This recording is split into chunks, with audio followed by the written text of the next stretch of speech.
Hello guys and gals, me Mutahar, and today I want to show you some of the most evil stuff that I've ever seen. Now ladies and gentlemen, this is related to computers, okay?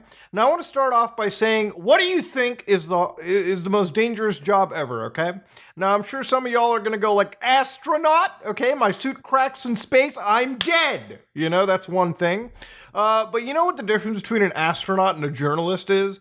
Both jobs have danger, okay? Journalists just, on average, don't get paid nearly as much as an astronaut. Now, of course, those are some wild, wacky comparisons. Obviously, astronauts are putting themselves in some real danger. There's a lot more specialization of skills there. But the overall point is, journalism, for those people involved, is really just a labor of love, a passion. And I'm not talking about, journalism that's like, pretty lighthearted. Somebody at BuzzFeed, retweeting I found this cooking video on Facebook. They put cheese on a pretzel, you loser. That's not new. I do that on a Tuesday night. And of course, you go onto the game journalist websites. Top 10 Resident Evil games. What, are you going to list off the whole series? There's not that much, okay? Christ. And somewhere in the list, they're brain dead enough to put like Operation Raccoon City. So congratulations. But today's evil thing comes at us with actual USB bombs. Now, this is a flash drive, ladies and gentlemen. Now, I'm going to tell you I'm going to ask you a question. Do you think that plugging in a USB drive is smart, especially one that you don't know? Now, if your answer is anything but a resounding no, then let me just tell you right now, never plug in a flash drive that you don't trust. Did you find it at your buddy's house? Don't plug it in. Did you find it at your dad's house? Don't plug it in. Did you find it at the priest's house? Don't plug it in. Did you find it at the weird, shady crack house? Definitely don't plug it in. If you have your own flash drive, that's where it is. And even then, you never plug it into a weird computer either. Now, of course, one of the reasons for that is one of the biggest vectors for malware is a flash drive. Now, in my experience in my professional life of working and dealing with it, anytime somebody plugged in a flash drive to their computer, just out of nowhere, there was a lot of yelling back and forth, okay? It was just not something you do. What I've witnessed in the last 24 hours is something genuinely spooky. There is a group of people who have sent USB drives to journalists. Yes, journalists investigating serious issues like criminals and corruption, who have actually had USB drives loaded with actual high explosive material inside it. Now, ladies and gentlemen, to start this off with, the country of Ecuador has a massive issue regarding obvious criminal gangs, drug gangs, you name it. A lot of Latin countries do, unfortunately. There's a lot of corruption with the government, a lot of bad stuff. Anytime I've done journalism content on this channel where I've covered things like crypto stuff, the scariest I've ever had is like an influencer threatening to sue me, which whatever, we'll go back and forth in court. I do remember when I covered things like, trafficking hub, for instance, there was a lot of I guess you could say, emotion on both sides, and there were people that were like saying, hey, maybe you should watch over your shoulder. These are some really powerful characters. Now me, that might be enough to kind of freak me out a little bit, but generally the people who were working here, the journalists in Ecuador specifically, were covering some really, really dangerous people working in the government high up. They were trying to expose corruption and, of course, criminal operations, cartels.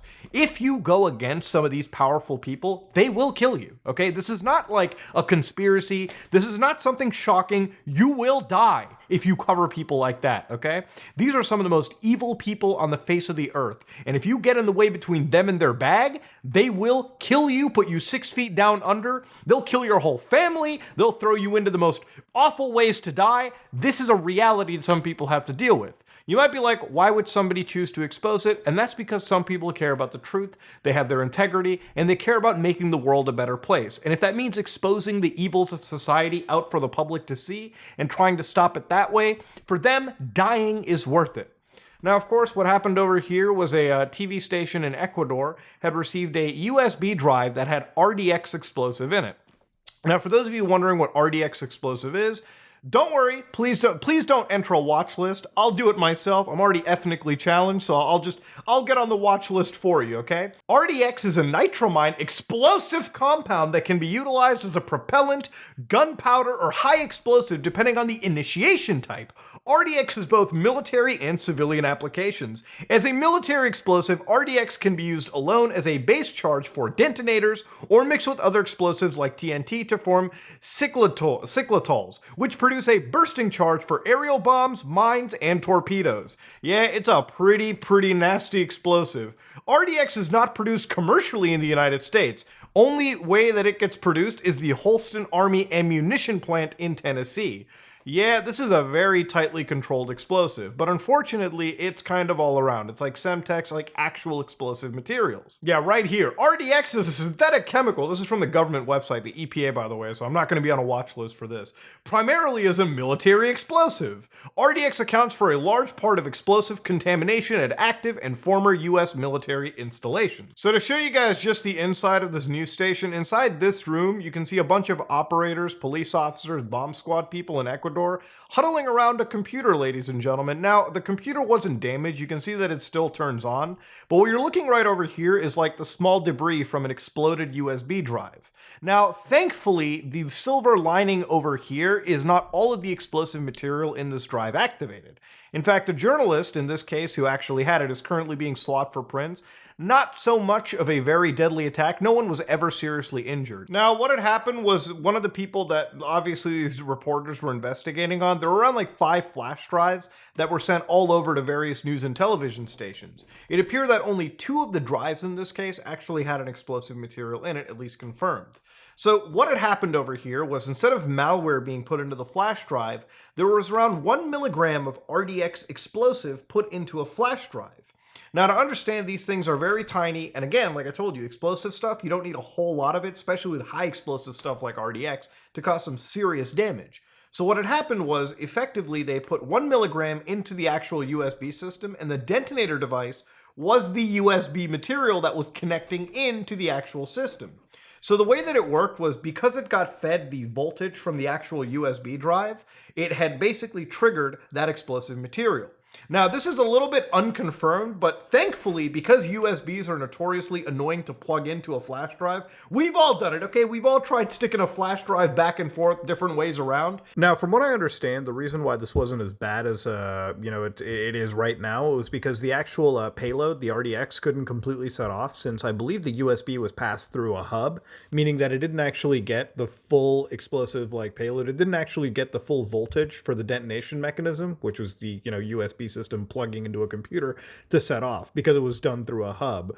Had it been plugged in directly to a computer and all of it done right, we would have absolutely had a much different scenario kick off. So of course the flash drive here was this one in particular. It looks like a pretty innocuous drive. But of course, within this drive was an actual explosive device that could have seriously harmed somebody who plugged it in. Now, you might be like, why would somebody plug this in? Generally, of course, if you're like a reporter, you probably plug this in because you thought you were getting some hot, juicy dirt on whoever you were looking up at, whoever you were finding, maybe some proof. But of course, this person, the people behind it, obviously sent it in the hopes that maybe the computer would be blown up, but also maybe the reporter would actually be harmed in the process. What makes it scary is the amount of explosive that existed in it. If they had plugged it into an actual computer and they had had their hands on the drive, they would literally not be able to open jars of pickles after that had happened. They would literally lose a goddamn hand in this case, which makes this a particularly evil scenario that it actually happened. And of course, it's one of the first times I've ever seen like a USB drive actually used as an explosive device. Now, if you ever work in like a newsroom, obviously if you have like a press mail room where tons of stuff gets sent in, you probably have it constantly monitored. You're probably checking every piece of package that you're getting.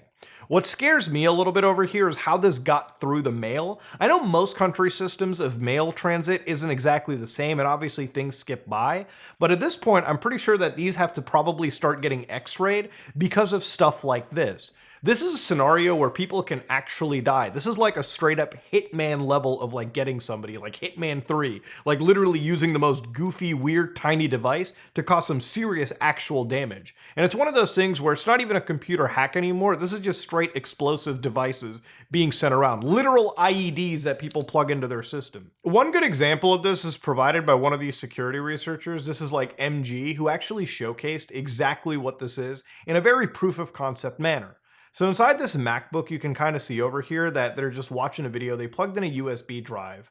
And of course, at one point, it will pop. So if you actually look at it really carefully, as it's plugged in, receiving power, it starts sparking and boom, actually went off. And ladies and gentlemen, that's pretty much like a very, very, very good proof of concept. Obviously, no one here is going to teach you how to do this, and you shouldn't learn how to do this. Could you imagine had that actually been like proper Semtex, something high explosive that can actually straight up kill you? Now, in a lot of cases, if you're talking about a USB drive to infect somebody, one of the worst examples was like 2008 when literally somebody had plugged in a flash drive into an actual like classified US computer system and caused one of the worst US military data breaches in history. Yeah, that's how bad things can happen when you plug in viruses. But it seems unfortunately now when reporters are plugging in flash drives into their systems, people that are covering some serious stuff, they're actually straight up risking death. Literally because they're trying to expose the truth. Some wild, freaky shit that we live in. And honestly, this is the first time I've ever actually seen it this bad. Ladies and gentlemen, some truly, truly evil shit. But if it's one thing you learned is never, ever plug a flash drive into your system that you don't trust. Now, generally in most cases, you'll probably get some standard generic ransomware on your system. But if you're somebody that is a journalist and you're somebody trying to expose the truth, whether it be on YouTube, whether it be in like mainstream media, be careful plugging a flash drive in, because as evidenced, literally these tiny devices probably slip through tons of postal services that probably aren't getting x-rayed. I would have to imagine this is incredibly difficult to do in the United States, especially considering their history with like postal services and bombs. So given the fact that this is happening around the world, be very careful plugging in a device if you are a journalist, because chances are if you're trying to expose somebody, they just found a way to get to you without ever having to step foot in the same room. Just send you a flash drive, give you a little bait to dangle, give you a little evidence right here, and as soon as you plug it in, you're either missing a hand or missing your face. Total Gus Fring style. Wild, wild shit, ladies and gentlemen. Anyways, if you like what you saw, please like, comment, and subscribe. Dislike if you dislike it. I felt like covering something interesting. Ladies and gentlemen, this is me, Mutahar, and I am out.